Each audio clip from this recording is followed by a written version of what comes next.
Hi, this is Kalai. Welcome to our Kalai's Food World. எல்லாரும் எப்படி இருக்கீங்க? இன்னைக்கு நம்ம இந்த வீடியோல என்ன பார்க்க போறோம் அப்படினா pumpkin வச்சு ஒரு cutlet ரெசிபி தான் எப்படி பண்றதுன்றத பார்க்க போறோம். நம்ம சேனலை சப்ஸ்கிரைப் பண்ண எல்லாத்துக்குமே ரொம்ப நன்றி. இதே மாதிரி சப்போர்ட் பண்ணிக்கிட்டே இருங்க.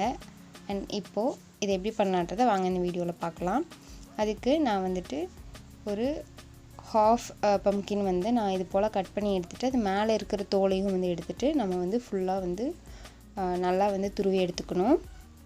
அதுக்கு அப்புறமா ஒரு panல ஒரு 2 டேபிள்ஸ்பூன் அளவுக்கு ஆயில் விட்டுட்டு அதில வந்துட்டு ஒரு மீடியம் சைஸ் ஆனியன் வந்து ஒரு 2 ஆனியனை வந்து கட் பண்ணி சேர்த்திருக்கேன். அதையும் வந்து நான் நல்லா வந்து வதக்கி விட்டுறேன். அது வந்து நல்லா வதங்கினதுக்கு அப்புறமா இப்போ வந்து நம்ம துருவி வச்சிருக்கிற பம்ப்கினை வந்து அது உள்ள சேர்த்துட்டு அதையும் வந்து நல்லா வந்து வதக்கி விடணும். அது வந்து அந்த ஆயிலே வந்து நல்லா வந்து குக் ஆகி வந்துடணும். ஸோ அந்த அளவுக்கு வந்து நம்ம நல்லா வந்து வதக்கி விட்டுறணும். இப்போ வந்து இது வந்து ஒரு அளவுக்கு வந்து நல்லா வந்து வணங்கி வந்திருக்கு. இதை வந்து இதே போல் நம்ம வந்து நல்லா மிக்ஸ் பண்ணி விட்டுட்டே இருக்கணும், இல்லைன்னா அடி பிடிச்சிரும். இந்த ஸ்டேஜில் வந்துட்டு நான் வந்து 1 டீஸ்பூன் அளவுக்கு நான் உப்பு சேர்த்திக்கிறேன். உப்பு சேர்த்திட்டு அதையும் நல்லா வதக்கிறப்போ இன்னும் வந்து குயிக்காக நமக்கு நல்லா வந்து சீக்கிரமாக குக் ஆகி வரும். ஸோ அதுக்காக இதை வந்து நல்லா கலரி விட்டுட்டே இருக்கணும், இல்லைன்னா அடி பிடிச்சிரும். இப்போ பார்த்திங்கன்னா அது வந்து ஃபுல்லாக நல்லா குக் ஆகிடுச்சு ஆயில்லையே. இப்போது இந்த ஸ்டேஜில் வந்துட்டு நம்ம மசாலாஸ்லாம் வந்து இதில் ஆட் பண்ணிக்கலாம்.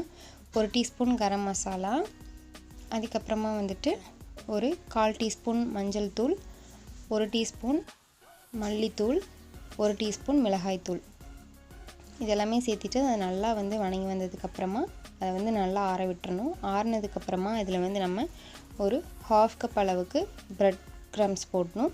அதுக்கப்புறமா ஒரு 1/2 கப் அளவுக்கு நம்ம கார்ன்ஃப்ளவர் மாவு சேர்த்துட்டு அதை வந்து நம்ம நல்லா பிசைஞ்சு எடுத்துக்கணும்.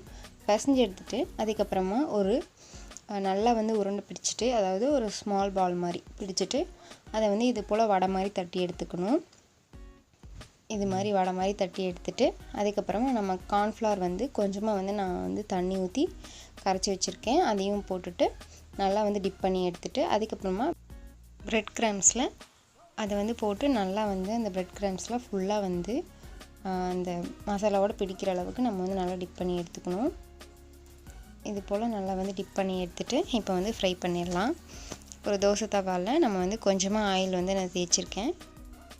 அதில் நம்ம இப்போ பண்ணி வச்சுருக்க கட்லெட் எல்லாத்தையுமே நம்ம வந்து ஆயில் விட்டுட்டு அதை வந்து டபுள் சைடும் வந்து நம்ம நல்லா வந்து குக் ஆகி வர்ற வரைக்கும் ஒரு 2 to 3 மினிட்ஸ் வரைக்கும் நம்ம நல்லா வந்து திருப்பி போட்டு நல்லா வந்து வேக வச்சு எடுத்துக்கணும்.